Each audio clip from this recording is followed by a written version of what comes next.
Hello friends, ఈరోజు మనం మంచి వంటకం చేసుకుందాం.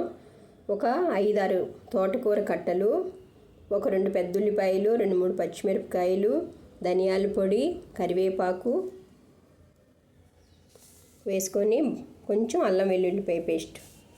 ఎందుకంటే ఇందులో మన తోటకూర మరియు గుడ్డు ఫ్రై చేస్తున్నాం కాబట్టి ఇందులో 4 నుంచి 5 టేబుల్ స్పూన్లు ఆయిల్ పడుతుంది. ఎందుకంటే గుడ్లు వేగాలి మరియు తోటకూర కూడా వేగాలి, 2 పెద్ద ఉల్లిపాయలు, అందుకని 4-5 టేబుల్ స్పూన్ పెద్ద టేబుల్ స్పూన్ ఆయిల్ పడుతుంది.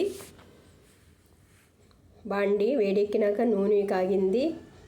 ముందుగా ఉల్లిపాయలు వేసుకుంటున్నాం, 3 పచ్చిమిరపకాయలు, 2 రెమ్మల కరివేపాకు వేసేసి వేపుకోవాలి. ఇది చాలా మంచి ఆరోగ్యకరమైన రెసిపీ అండి. ఎందుకంటే ఇటువైపు ఆకుకూర బాడీకి వెళ్తుంది, మళ్ళీ ప్రోటీన్ కూడా గుడ్డు రూపంలో వెళ్తుంది కాబట్టి పిల్లలు ఇష్టంగా తింటారు. ఆకుకూర మారం చేస్తారు కదా పిల్లలు తినడానికి. ఇప్పుడు కొద్దిగా సాల్ట్ వేసుకుందాం, తొందరగా వేగుతాయి ఉల్లిపాయలు కూడా, అందులో ఉన్న వాటర్ బయటకు వచ్చేస్తుంది. మనం రోజు మార్చి రోజైన ఆకుకూర తీసుకోవాలి. పిల్లలు ఇలా ఈ రకంగా చేసి పెడితే ఇష్టంగా తింటారండి.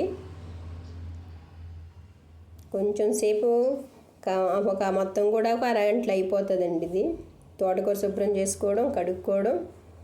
ఇవి మన దొడ్లో పండిందేనండి. దీనికి 5-6 కట్టలు అని చెప్పాను కదా, మన దొడ్లో పండిందండి. మీకు చెప్పడం కోసం మనుషులను బట్టి 4 గుడ్లు వేసుకోవచ్చు. ఒక 2 మనుషులకైతే ఆకుకూర ఎక్కువ తినాలి అనుకున్నప్పుడు గుడ్లు 2 సరిపోతాయి. ఇది ఒక 1/2 టేబుల్ స్పూన్ పసుపు వేసుకుందండి, ఆకుకూర ఎక్కువ కదా.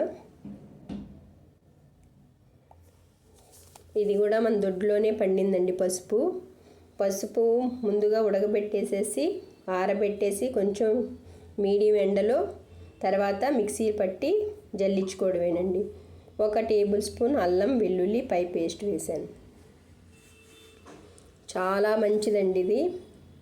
కనీసం వారానికి ఒకసారైనా ఇలా పిల్లలకి చేసి పెడదాం. చాలా రుచిగా ఉంటుందండి, వేడి వేడి అన్నంలో సూపర్లా ఉండిద్ది. ఇప్పుడు శుభ్రం చేసుకున్న తోటకూర వేద్దాం. కారం కూడా ఇందులోనే వేసేస్తే ఉల్లిపాయలు అన్నీ బాగా ఉంటాయి, ఆకుకూర తర్వాత అంతా కలపడానికి ఇబ్బంది లేకుండా.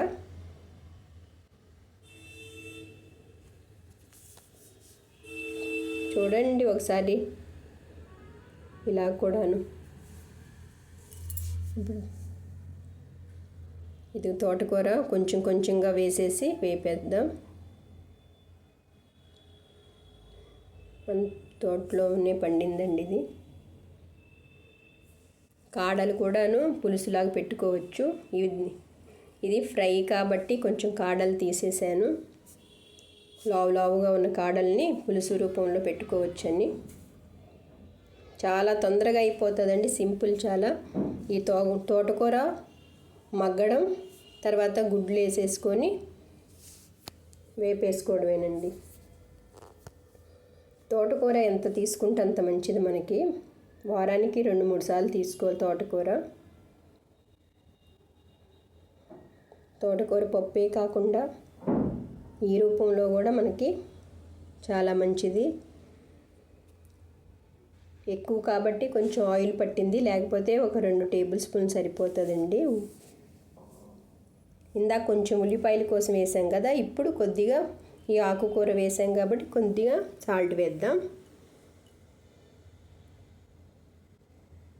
మగ్గడమేనండి, మూత పెట్టేస్తే ఆవిరికి ఉడికిపోతుంది. పెట్టేద్దాం.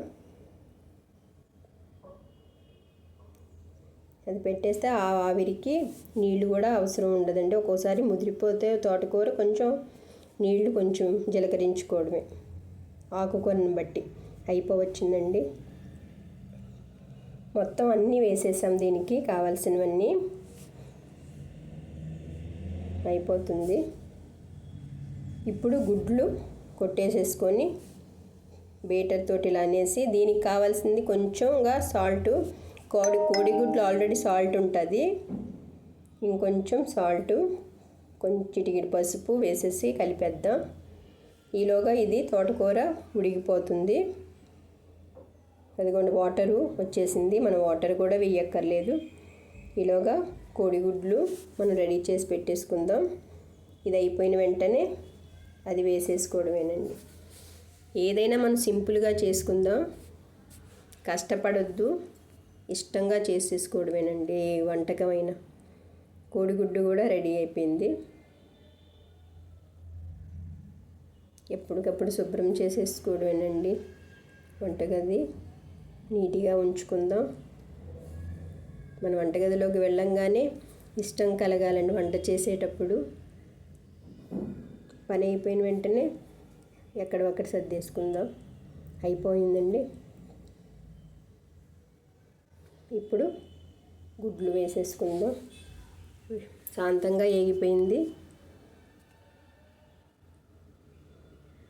చూడండి, ప్రతి ఒక్కరూను ఇలాగా సింపుల్గా చేసుకోవడానికి అగో రెడీ అయిపోయిందండి గుడ్డు.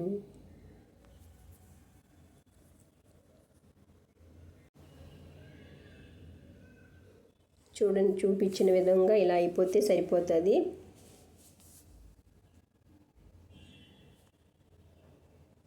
ఆకుకూర మన బాడీకి వెళ్ళాలి, గుడ్డు రూపంలో ప్రోటీన్ వెళ్ళాలి. అదే మనం చూసుకోవాల్సింది. అయిపోయింది. ఇప్పుడు ఒకసారి కలిగి పెట్టేసి వాటర్ అంతా అయిపోయింది కదండి. అయిపోయింది, వేసేద్దాం. చపాతీలోకి రోటీలో కూడా చాలా బాగుంటుందండి ఇది.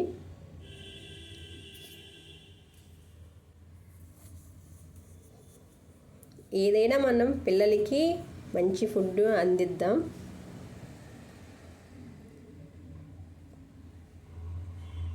ఇది కొట్టి పెట్టుకున్నాం కదా, అంతా రెడీ చేసి పెట్టుకున్న గుడ్డు అంత పోసేసుకోవడమేనండి. ఒక 2 మినిట్స్లో ఇలాగా అయిపోతుంది. తర్వాత మనం వేపేసుకోవడమేనండి. లాస్ట్లో ధనియాల పొడి వేసుకోవద్దాం. ఇంకా అయిపోయింది. ఇటు గుడ్డు వెళ్తుంది, అటు ఆకుకూర వెళ్తుంది మన పిల్లలకి, మనకి. మనం పిల్లలకి దృష్టిలో పెట్టుకొని ఇలాంటి మంచి మంచి రెసిపీ చేసుకుందాం. నాకు తెలిసినవన్నీ నేను తెలియపరుస్తున్నాను అందరికీ. ఇప్పుడు కొంచెంగా ధనియాల పొడి వేసేసుకుందాం. చాలా బాగుంటుందండి ధనియాల పొడి. ఒక పెద్ద టేబుల్ స్పూన్ పడుతుంది. కొద్దిగా కొత్తిమీర.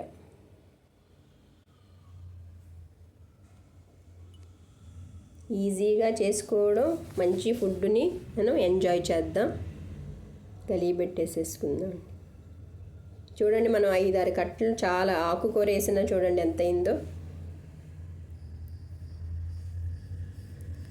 అన్నంలో ఇష్టపడకపోయిన పిల్లలు చపాతీ రూపంలో పెట్టండి, చాలా ఇష్టపడి తింటారు. ఇలా చేసి పెట్టేదాన్నండి, పిల్లలు ఇష్టంగా తినేవాళ్ళు. అయిపోవచ్చిందండి. ఇంకా మంచిగా వండుకుందాం, అందరం ఎంజాయ్ చేయండి. ఒకసారి ట్రై చేయండి అందరూ. నచ్చితే లైక్ చేయండి. తిని చూసి ఎలా ఉందో కామెంట్ పెట్టండి. అయిపోయింది,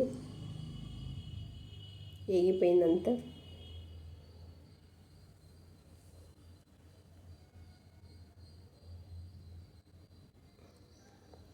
థ్యాంక్ యూ అండి.